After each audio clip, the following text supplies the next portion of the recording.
de dónde el petróleo realmente viene y por qué Oriente Medio y Venezuela tienen tanto. Durante mucho tiempo, casi todo el mundo escuchó una explicación muy simple sobre el origen del petróleo. Una explicación fácil de repetir, fácil de imaginar y fácil de enseñar.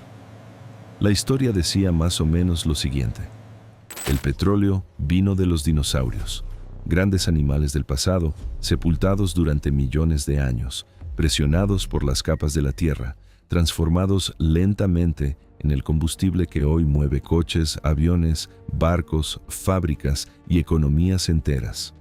Es una narrativa fuerte, casi cinematográfica, y justamente por eso se volvió tan popular. Pero aquí está el problema. Esa explicación es buena como mito, no como ciencia. Cuando miramos los datos con más cuidado, la idea de que el petróleo vino principalmente de los dinosaurios simplemente no se sostiene. Aunque todos los dinosaurios que alguna vez vivieron en la Tierra hubieran sido, de alguna manera imposible, convertidos íntegramente en petróleo, aún así, eso no explicaría la cantidad gigantesca de aceite que existe en el subsuelo del planeta. No llegaría ni cerca. La escala no cuadra. El volumen total de biomasa de esos grandes animales era demasiado pequeño ante lo que sería necesario para formar los inmensos campos petrolíferos que conocemos hoy. Entonces, si el petróleo no vino de los dinosaurios, ¿de dónde vino realmente? Esa es la pregunta correcta. Y la respuesta real es mucho más fascinante, porque no implica monstruos prehistóricos, sino algo mucho más pequeño, casi invisible, y al mismo tiempo mucho más poderoso desde el punto de vista geológico. El verdadero origen del petróleo está ligado a billones y billones de organismos microscópicos que vivieron en los mares antiguos de la Tierra. Seres minúsculos como plancton, algas y bacterias marinas que existieron en cantidades tan absurdas que la imaginación humana casi no logra procesarlas. Y es ahí donde la historia comienza a volverse mucho más interesante, porque, en el fondo, el gran misterio nunca fue simplemente de dónde viene el petróleo. El gran misterio siempre fue otro. Si esos mares antiguos existieron en varias partes del planeta, ¿por qué las mayores riquezas petrolíferas acabaron concentrándose en regiones tan específicas como Oriente Medio y Venezuela? Esa pregunta es importante por razones científicas, pero también por razones históricas, económicas y geopolíticas. Al fin y al cabo, cuando pensamos en petróleo, no estamos hablando solamente de un líquido oscuro enterrado en el subsuelo.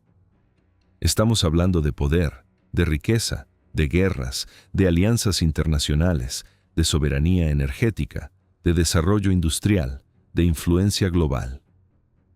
En muchos momentos de la historia moderna, controlar petróleo significó controlar el ritmo del mundo. Y para una audiencia latinoamericana, y especialmente para la audiencia de México, esa pregunta tiene un peso aún mayor. Porque el petróleo, en nuestra región, nunca fue simplemente un recurso natural. Siempre estuvo ligado a la idea de nación, independencia económica, conflicto entre intereses internos y externos, explotación extranjera, industrialización, refinación, precios de los combustibles y futuro energético. O sea, entender de dónde viene el petróleo no es simplemente entender geología, es entender por qué ciertas regiones se volvieron estratégicas y por qué otras, incluso ricas en recursos, no siempre consiguieron transformar esa riqueza en estabilidad y prosperidad. Pero vamos por partes. A lo largo de la historia de la Tierra, los continentes no fueron siempre como son hoy. Regiones que actualmente vemos como desiertos, sierras, llanuras secas o zonas urbanas alguna vez estuvieron cubiertas por aguas rasas. Durante largos períodos geológicos, mares invadieron extensas áreas continentales. Esos mares antiguos no eran todos iguales, pero muchos de ellos tenían características que favorecieron la explosión de la vida microscópica. Aguas relativamente cálidas, poca profundidad, abundancia de nutrientes, intensa actividad biológica. Lugares así funcionaban como enormes fábricas naturales de materia orgánica. En la superficie y en las capas superiores de esas aguas existían cantidades inmensas de plancton, microalgas y bacterias. Esos organismos vivían ciclos muy cortos, naciendo, reproduciéndose y muriendo en ritmo constante. Cuando morían, sus restos comenzaban a hundirse lentamente. En condiciones normales, buena parte de esa materia orgánica sería descompuesta y reciclada en el ambiente. Pero en algunas regiones específicas del planeta existían condiciones muy particulares en el fondo de esos mares. Poco oxígeno, circulación restringida, deposición continua de sedimentos finos. Eso era decisivo. ¿Por qué? Porque cuando falta oxígeno en el fondo del mar, la descomposición de la materia orgánica disminuye drásticamente. En vez de desaparecer, comienza a acumularse. A lo largo de miles, después millones de años, ese material va siendo enterrado bajo capas y más capas de lodo, arena, sales y otros sedimentos. Ese entierro progresivo cambia todo. La presión aumenta, la temperatura sube. El material orgánico entra en transformación química lenta. Primero se convierte en sustancias intermediarias, como el querogeno. Después, con más calor y más profundidad, parte de ese querogeno se quiebra y genera petróleo líquido y gas natural. Ese proceso no ocurre en décadas, ni en siglos. Ocurre en escalas de tiempo que desafían nuestra experiencia cotidiana. Estamos hablando de millones de años, a veces centenas de millones de años entre la producción de la materia orgánica original y la formación de un sistema petrolífero realmente explotable. Pero incluso eso aún no basta, porque generar petróleo no es lo mismo que acumular petróleo en cantidad comercial. El aceite formado en el interior de las rocas precisa migrar, y eso ocurre porque es menos denso que el agua salada que ocupa los poros del subsuelo. Entonces, tiende a subir lentamente a través de pequeñas fisuras, espacios porosos y fracturas de las rocas. Si nada lo impide, continúa subiendo y puede acabar escapando o dispersándose. Para que un gran campo de petróleo se forme, es necesario que encuentre una trampa geológica, una estructura subterránea capaz de aprisionarlo. Y, encima de ella, precisa existir una roca impermeable, una especie de tapa natural. Sin eso, no hay gran reservorio. Es por eso que el petróleo no está en todas partes, incluso en regiones que alguna vez tuvieron mares. No basta tener materia orgánica. No basta tener calor. No basta tener tiempo. Es preciso que varias condiciones raras coincidan al mismo tiempo. Mucha vida microscópica, preservación de esa materia orgánica, entierro en el ritmo correcto, temperatura adecuada, rocas generadoras eficientes, caminos de migración y trampas capaces de sostener el petróleo por eras geológicas enteras. Ahora comenzamos a llegar al centro de la cuestión. Si muchas áreas del planeta tuvieron mares antiguos, ¿por qué Oriente Medio concentró reservas tan colosales? ¿Y por qué Venezuela, en América del Sur, acabó convirtiéndose en una potencia petrolífera tan extraordinaria? La respuesta está en la combinación entre biología antigua y arquitectura geológica. Comencemos con Oriente Medio.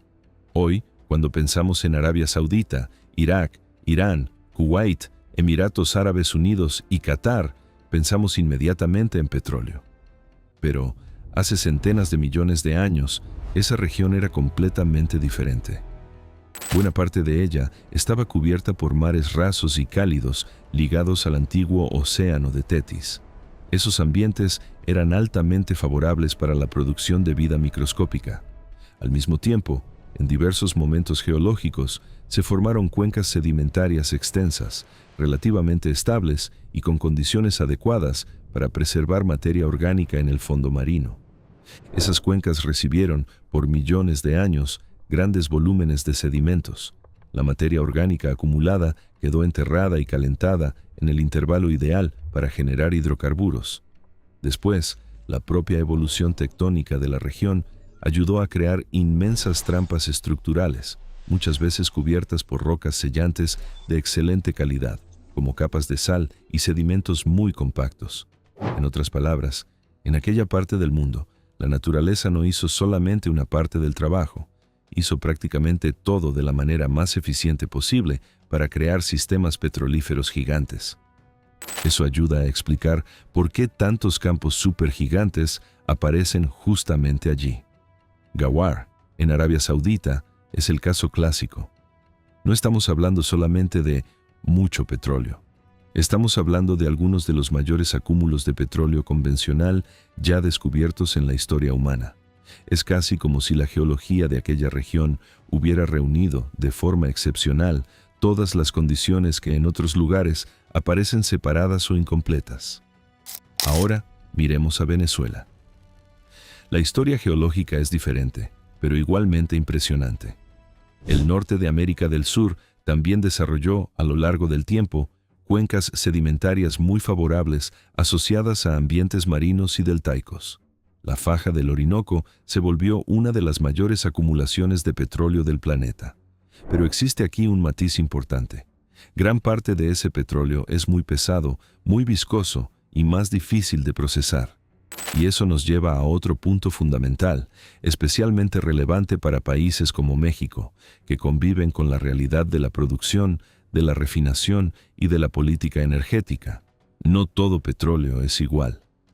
Cuando se habla en términos de reservas, mucha gente imagina que un barril es siempre un barril y punto.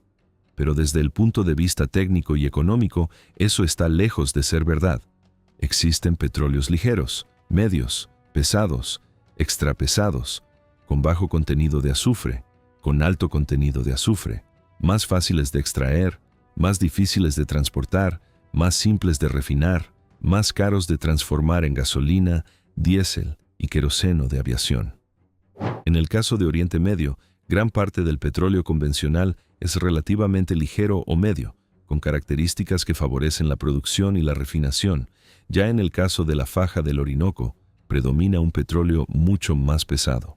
En algunos tramos se comporta casi como un betún, exigiendo tecnologías específicas, mezcla con diluyentes y refinerías adaptadas. Eso cambia completamente el juego, porque la riqueza petrolífera no depende solamente del tamaño de la reserva, sino también de la calidad del petróleo y de la capacidad industrial instalada para procesarlo. Esa distinción es esencial para cualquier audiencia de América Latina, y especialmente para México, donde la conversación sobre petróleo inevitablemente se cruza con temas como refinerías, combustibles, importaciones, soberanía energética y el papel del Estado. Tener petróleo no resuelve todo automáticamente. Es preciso tener infraestructura, capacidad técnica, política industrial, logística, estabilidad institucional y visión estratégica. De lo contrario, la riqueza subterránea puede coexistir con fragilidades económicas y dependencia externa. Pero volvamos a la ciencia, porque hasta aquí hablamos de la teoría principal, la explicación aceptada por la mayor parte de la geología moderna. El petróleo se origina, en su inmensa mayoría, de la transformación de materia orgánica marina microscópica. Sin embargo, existe una idea alternativa que continúa despertando curiosidad, la llamada teoría abiogénica. Según esa hipótesis, parte de los hidrocarburos podría formarse en las profundidades de la Tierra sin origen biológico, a partir de procesos físico-químicos intensos en el manto o en regiones muy profundas de la corteza. Esa idea ganó fuerza en ciertos círculos soviéticos en el siglo XX y fue defendida por nombres como Nikolai Kudryavtsev y después Thomas Gold. En términos intelectuales, es una propuesta interesante porque nos obliga a preguntarnos si la Tierra podría producir hidrocarburos sin la participación directa de la vida. Y la respuesta más equilibrada es, en pequeña escala, ciertos hidrocarburos pueden, sí, ser producidos por procesos no biológicos. Eso no es completamente imposible ni absurdo. En algunos contextos geológicos, especialmente muy profundos, hay reacciones que generan compuestos de carbono. El problema es otro. El problema es usar esa posibilidad limitada para explicar los gigantescos campos de petróleo comercial de los cuales depende el sistema energético mundial. Si el petróleo tuviera origen principalmente abiogénico, el patrón de distribución global debería ser bien diferente. Esperaríamos encontrar grandes campos esparcidos de manera mucho más amplia, incluso en rocas cristalinas profundas y en áreas sin relación clara con antiguos mares sedimentarios ricos en materia orgánica. Pero no es eso lo que observamos. Lo que vemos en el mundo real es un patrón extremadamente consistente. Los mayores campos petrolíferos están casi siempre asociados a cuencas sedimentarias con rocas generadoras ricas en materia orgánica de origen marino. Eso ya es un indicio poderoso. Pero existe algo aún más fuerte. El propio petróleo lleva en su composición pistas químicas que apuntan hacia un origen biológico. Entre esas pistas están los llamados biomarcadores. Son moléculas complejas encontradas en el petróleo que funcionan como fósiles químicos. Ellas preservan asignaturas asociadas a antiguas membranas celulares de algas, bacterias y otros organismos microscópicos. En otras palabras, dentro del petróleo aún restan trazos moleculares que cuentan la historia de seres vivos muy antiguos. Esas moléculas no aparecen allí por casualidad. Ellas son una de las evidencias más elegantes de que el petróleo comercial deriva, en gran escala, de materia orgánica transformada a lo largo del tiempo geológico. Además, existe la prueba isotópica. El carbono aparece principalmente en dos formas estables, carbono 12 y carbono 13. Los organismos vivos tienden a preferir el carbono 12, que es más ligero y energéticamente más fácil de incorporar. Por eso, la materia orgánica de origen biológico queda enriquecida en ese isótopo. Cuando analizamos el petróleo, encontramos exactamente esa misma asignatura, una clara preferencia por el carbono 12. Es como si el petróleo llevara en su propio cuerpo químico la memoria de la vida microscópica que le dio origen. Entonces, cuando juntamos todo, geología de las cuencas, tipo de roca, biomarcadores y asignatura isotópica, la conclusión queda muy sólida. La enorme mayoría del petróleo explotado comercialmente en el planeta es de origen biogénico, o sea, viene de la transformación lenta de materia orgánica producida principalmente por organismos marinos microscópicos. Y eso nos lleva a una conclusión importante, casi filosófica. El mundo moderno no fue construido sobre dinosaurios, fue construido sobre plancton. Puede sonar extraño, pero es exactamente eso. Gran parte de la energía que alimentó coches, aviones, barcos, industrias, fertilizantes, plásticos, cadenas logísticas y crecimiento económico durante más de un siglo viene de vidas microscópicas acumuladas en mares desaparecidos hace centenas de millones de años. El petróleo es, en cierto sentido, un enorme archivo químico de la historia biológica de la Tierra. Pero entonces surge otra pregunta. Si el origen principal es biológico y si existen condiciones específicas para formar petróleo, ¿por qué ciertas regiones quedaron tan más ricas que otras? ¿Por qué la geología favoreció algunos puntos del planeta? La respuesta es que ella no favoreció por un único motivo. No existe una clave mágica. No es solamente el tipo de mar, no es solamente el clima, no es solamente la profundidad, no es solamente la tectónica, es la suma rara de varios factores que precisaron coincidir. Primero, era preciso haber mares altamente productivos en términos biológicos. Segundo, el fondo de esos mares precisaba, en ciertos momentos, presentar bajo oxígeno para permitir la preservación de la materia orgánica. Tercero, esa materia precisaba ser enterrada rápidamente por sedimentos sin ser destruida antes. Cuarto, la cuenca sedimentaria precisaba hundirse y calentarse dentro del intervalo ideal. Si se calentaba poco, no formaría petróleo suficiente. Si se calentaba demasiado, el petróleo podría transformarse más en gas o degradarse.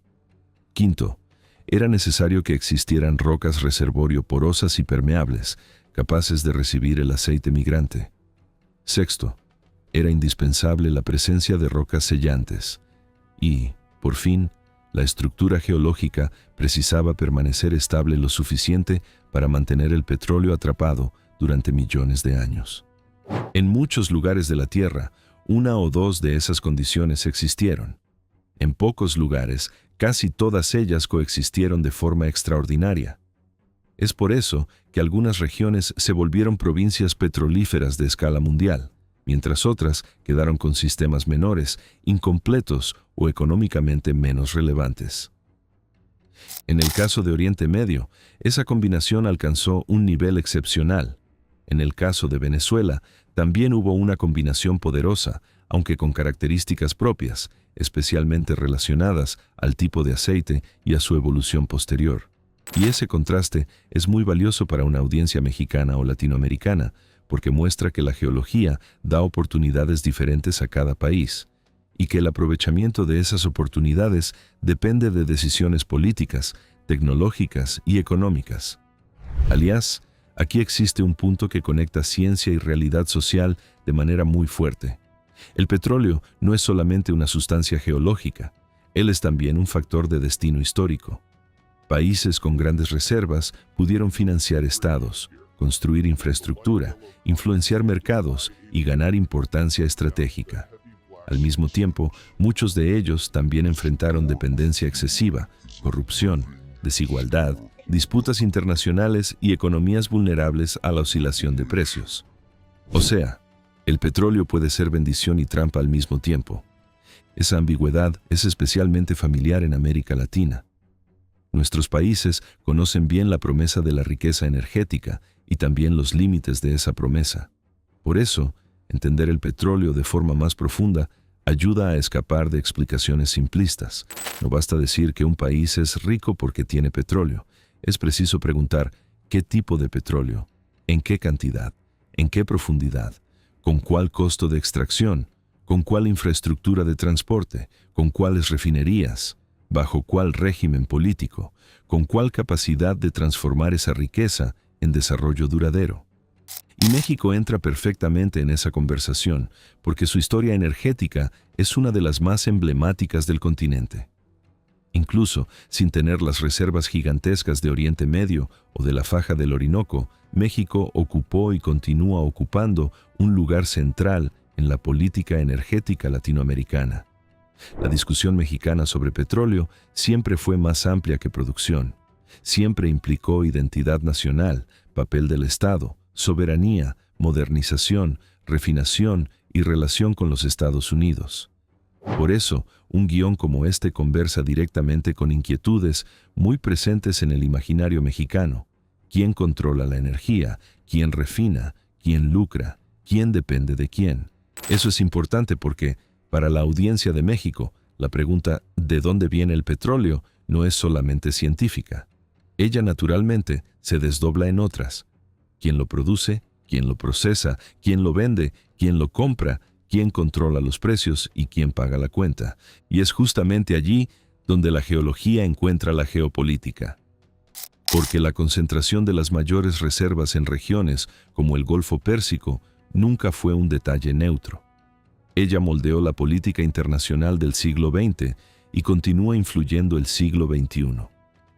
Oriente Medio se volvió central, no solamente porque tiene petróleo, sino porque tiene mucho petróleo relativamente accesible y en muchos casos de buena calidad. Eso transformó la región en eje estratégico para potencias globales, empresas multinacionales, alianzas militares y disputas diplomáticas. Ya Venezuela se volvió un caso emblemático por otro motivo. Muestra cómo una de las mayores reservas del mundo no garantiza automáticamente estabilidad, prosperidad o influencia continua. La naturaleza puede concentrar riqueza debajo de la tierra, pero la historia decide qué ocurre encima de ella. Y hay aún una dimensión más profunda: la temporalidad. El petróleo es un producto de procesos lentísimos, pero es consumido en una velocidad brutal. Lo que la Tierra llevó decenas o centenas de millones de años para formar, la civilización industrial quema en pocas generaciones. Eso debería darnos una noción más clara de la escala del problema. En la práctica, incluso si existen pequeñas formaciones abiogénicas de hidrocarburos en ciertos contextos naturales, eso no cambia el hecho esencial. El petróleo comercial, en la escala en que lo usamos hoy, es un recurso no renovable. Quizás esa sea una de las verdades más importantes de toda esa discusión. El petróleo no está renaciendo en ritmo compatible con el consumo humano. No existe regeneración rápida capaz de reponer los grandes campos explotados por la economía moderna. En términos humanos, el petróleo es finito. Y esa finitud tiene consecuencias enormes para política energética, precios globales, transición hacia otras fuentes y seguridad económica de varios países. Pero curiosamente, Justamente por ser finito, el petróleo ganó aún más valor geopolítico. Cuanto más estratégico se vuelve, más importa su origen, localización y calidad. Por eso, cuando alguien pregunta por qué Oriente Medio y Venezuela tienen tanto petróleo, la respuesta más correcta no es porque tuvieron dinosaurios, ni tampoco solamente porque tuvieron mares antiguos. La respuesta real es mucho más completa. Ellos tienen tanto petróleo porque en algún momento de la historia profunda de la Tierra reunieron condiciones extremadamente raras: mares biológicamente ricos, preservación de materia orgánica, entierro eficiente, maduración térmica adecuada, rocas reservorio favorables, excelentes sellos impermeables y estructuras capaces de acumular petróleo en escalas gigantescas. En resumen, no fue un único factor, fue una combinación casi irrepetible. Y eso quizás sea la parte más impresionante de toda esa historia. El petróleo, que parece tan común en el debate público, es en realidad el resultado de una secuencia improbable de coincidencias geológicas. Cada gran campo petrolífero es, de cierta forma, un accidente extraordinario de la historia de la Tierra. Un encuentro raro entre vida, tiempo, presión, temperatura, roca y estabilidad. Si queremos decir eso de forma aún más simple, podemos decir así: el petróleo no es solamente materia orgánica enterrada. El petróleo es materia orgánica enterrada en las condiciones correctas, en el lugar correcto, durante el tiempo correcto, con la geología correcta alrededor. Y esa frase cambia todo, porque ella muestra que la Tierra no distribuyó ese recurso de manera democrática. Lo distribuyó de forma desigual, selectiva, caprichosa. Y fue esa desigualdad natural la que, en gran parte, ayudó a producir desigualdades de poder entre países, bloques y regiones a lo largo de la historia moderna. Al fin de cuentas, la explicación real sobre el petróleo es al mismo tiempo menos fantasiosa y mucho más sorprendente que la vieja leyenda de los dinosaurios. El petróleo que movió el mundo no nació de monstruos gigantes, nació de cantidades inimaginables de vida microscópica marina acumulada en mares desaparecidos. Nació de la paciencia brutal del tiempo geológico. Nació de condiciones tan específicas que solo algunas partes del planeta consiguieron transformar ese proceso en riqueza gigantesca. Y entre esas partes, dos se volvieron símbolos máximos de esa historia: Oriente Medio, centro de la gran concentración de petróleo convencional del planeta, y Venezuela, dueña de una de las mayores reservas conocidas de la Tierra. Entonces, la próxima vez que alguien repita que el petróleo viene de los dinosaurios, quizás valga responder de otro modo: no. El petróleo viene sobre todo de océanos antiguos llenos de vida microscópica. Viene de mundos desaparecidos, viene de mares cálidos que ya no existen, viene de billones de generaciones de organismos minúsculos que vivieron y murieron mucho antes de que el ser humano apareciera. Y solo se volvió riqueza en lugares como Oriente Medio y Venezuela, porque allí la geología hizo algo extraordinario. Guardó esa energía por millones de años, como si estuviera preparando, en silencio, una de las fuerzas más decisivas de la civilización moderna.